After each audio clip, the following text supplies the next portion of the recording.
Hello student, welcome CBSE Physics, specially physics CBSE class के students के लिए बड़ा इंपॉर्टेंट क्वेश्चन बाइंडिंग एनर्जी पूछी थी।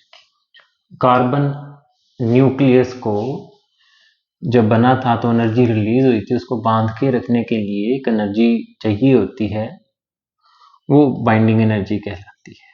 तो बाइंडिंग एनर्जी जो होती है आइंस्टीन की फेमस रिलेशनशिप से हम जानते हैं कि न्यूक्लियस का जो मास होता है वो न्यूक्लियन के मास से थोड़ा सा कम होता है। वो कहाँ चला गया, हमारा कन्वर्ट हो गया एनर्जी के अंदर। तो यहाँ पे हमें mainly delta M find out करना है। डेल्टा एम क्या है? मास ऑफ न्यूक्लियन तो थोड़ा सा ज़्यादा होता है, न्यूक्लियस का मास थोड़ा सा कम होता है। अब कार्बन एटम की अगर आप बात करें तो कार्बन में 6 प्रोटॉन प्लस 6 न्यूट्रॉन और माइनस क्या करेंगे हम, न्यूक्लियस का मास जो कि अपने को दे रखा है 12.0000 U। हमें एक प्रोटॉन का मास दिया हुआ है, एक न्यूट्रॉन का, तो 6 से मल्टीप्लाई करके हमारे पास डेल्टा एम आ जाएगा।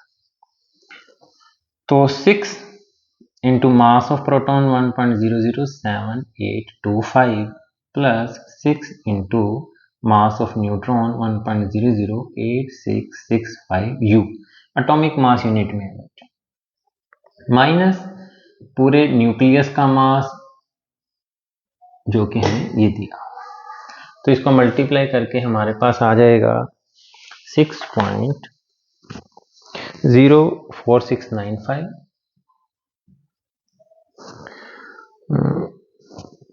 ठीक है, और इसको इससे मल्टीप्लाई करने पर आएगा हमारे पास 6.05199 माइनस 12.0000 और ये यूनिट क्या है, U एटॉमिक मास यूनिट है।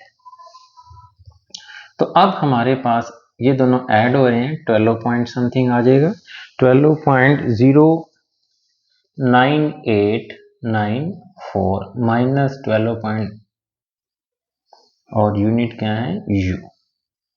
तो ये इक्वल टू आ जाएगा 0.09894। सब्ट्रैक्ट भी बड़ी आसानी से हो गया क्योंकि इधर सारे 00 थे। 9894 U।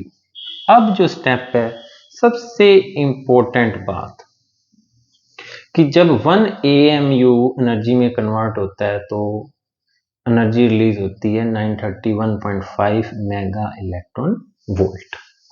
तो यहाँ पे हमें क्या करना होगा, इस 0.09894 को 931.5 से मल्टीप्लाई करना होगा।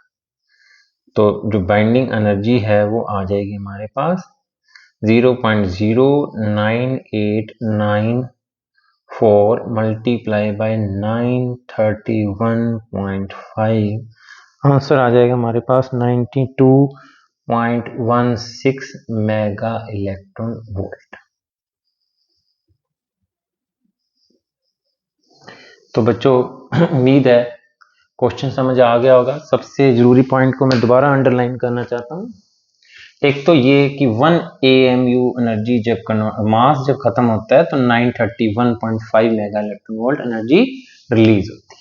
एक ये फार्मूला डेल्टा एम, जो मास खत्म हुआ, न्यूक्लियस का मास कम होगा, इन दोनों का मास ज्यादा होगा। वो मास कहाँ चला गया, न्यूक्लियस की एनर्जी रिलीज हुई, न्यूक्लियस को बाइंड करने में वो एनर्जी यूटिलाइज हो गई। अगर अपने को उसको तोड़ना है, न्यूक्लियस को अलग अलग करना है, तो उसके लिए इतनी ही एनर्जी अपने को न्यूक्लियस को देनी पड़ेगी।